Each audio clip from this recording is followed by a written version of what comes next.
Allah ya Rob, manusia teh ieu teh keur pilu ku nafsu syahwat.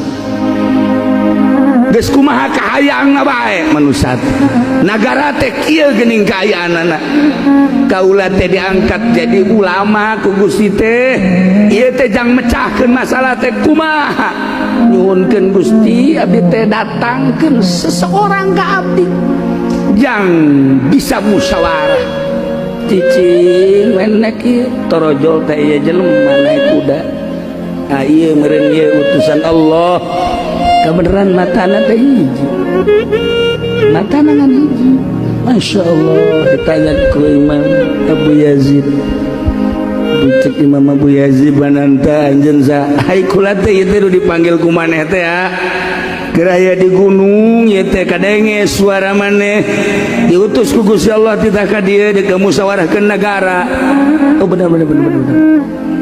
Kita ngabentakeun mata nu sabelah deui ieu teh mata teh tangan sabelah daleuna.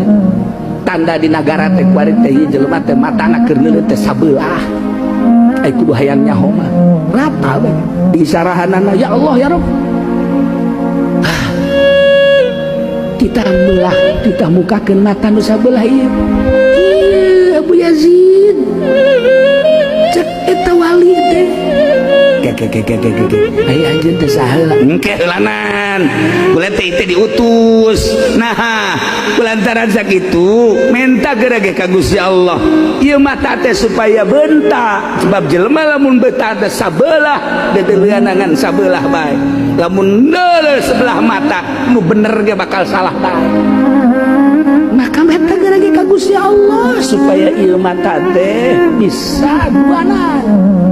Minta munajat Abu Yazid Al-Bustami ka Gusti Allah ya Allah ya Rabb bukakeun mata abdi bukakeun mata hati abdi bukakeun mata hati umat-umat Gusti bukakeun mata hati jelema-jelema Gusti abdi apal bahwa Gusti teh nyieun sorga abdi apal Gusti teh nyieun neraka geus saya keputusan Gusti nu bakal ka sorga jeung ka neraka teh tetapi kewajaran abdi sebagai hamba Gusti ngadoa ka Gusti nyuhunkeun supaya jelema teh saralamet we Gusti kami wali mah doana Gusti eueuh nu ngadoakeun silaka kami salamet urang jeung peuting teh ka sahabat salamet bae boro-boro nu bener nu salah ge didoakeun salamet bae loba jelema nu salah didoakeun salamet jadi wali wali mah kos itu mantep jadi wali mah sebenarnya mah lain cara Habib Wartadi lain asal ngadeukeutan wali engke ge